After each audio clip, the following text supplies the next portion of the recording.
Je m'appelle Edwin Goldoni, je suis chercheuse doctorante à l'Université catholique de Louvain, à l'UCL, et je réalise ma thèse en faculté de psychologie.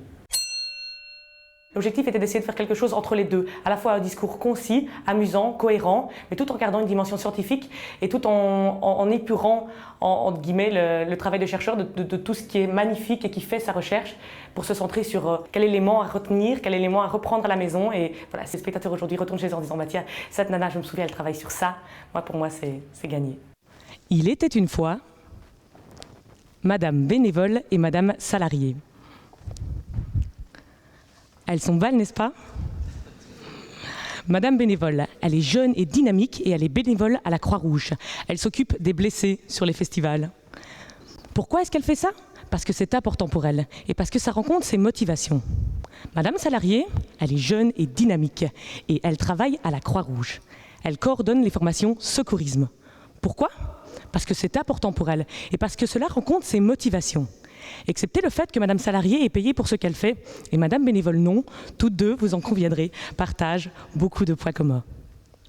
Or, un jour, la société changea avec plus de demandes, plus de contraintes, plus de pression sur le secteur associatif.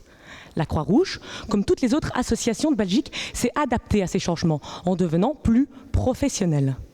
Cela veut dire plus de formation, plus de compétences, plus d'outils pédagogiques, plus d'évaluation pour les salariés et pour les bénévoles. Alors, si Madame Bénévole est preneuse d'une reconnaissance, voire même d'un certain renforcement de ses compétences, jusqu'où est-elle d'accord d'aller? Jusqu'où est-elle d'accord de se professionnaliser en sachant que quoi qu'il arrive, elle n'est pas payée pour ce qu'elle fait? Et Madame Salarié, si elle est preneuse d'un certain partage, voire même d'un certain soulagement de ses charges de travail, jusqu'où est-elle d'accord d'aller? Jusqu'où est-elle d'accord de déléguer son travail à des bénévoles qui, eux, ne sont pas à payer et qui, des coups, pourraient prendre sa place? On le voit, en situation de changement, lorsque les rôles de chacun deviennent flous, des tensions peuvent apparaître entre salariés et bénévoles. Et c'est là que moi, j'interviens. L'objectif de ma thèse, c'est de voir si on va vers un bénévolat plus professionnel. Et oui, les résultats actuels montrent qu'on va de plus en plus vers ce type de bénévolat. Mais, me direz-vous, avec quelles conséquences pour Madame Bénévole, pour Madame Salarié, ainsi que pour le fonctionnement de leur structure? Et pourquoi avec une thèse en psychologie? Parce que comprendre comment les individus fonctionnent, comprendre comment les individus réagissent au changement, c'est pouvoir anticiper et donc agir préventivement sur leur comportement.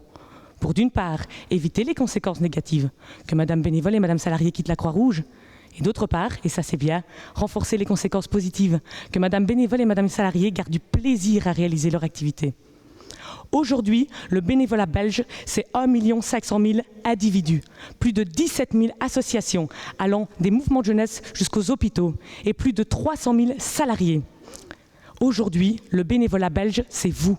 Qui est ou a déjà été bénévole? Et mon travail, en collaboration avec d'autres, c'est d'essayer de finir cette histoire de bénévoles et de salariés par un « Ils vécurent heureux et eurent beaucoup d'enfants ». Je vous remercie. Si je pouvais recommencer ma présentation, je pense que je l'axerais à chouïa plus sur l'importance du bénévolat. Si du jour au lendemain, il n'y avait plus de bénévoles en Belgique, ce serait pire qu'une crise économique. Et ça, ce sont des éléments qu'on a encore du mal à cerner. Le bénévolat, c'est gentil, c'est des gens bienveillants qui viennent donner un peu de leur temps et c'est grâce à ça qu'il y a plein de choses magnifiques qui se mettent en place.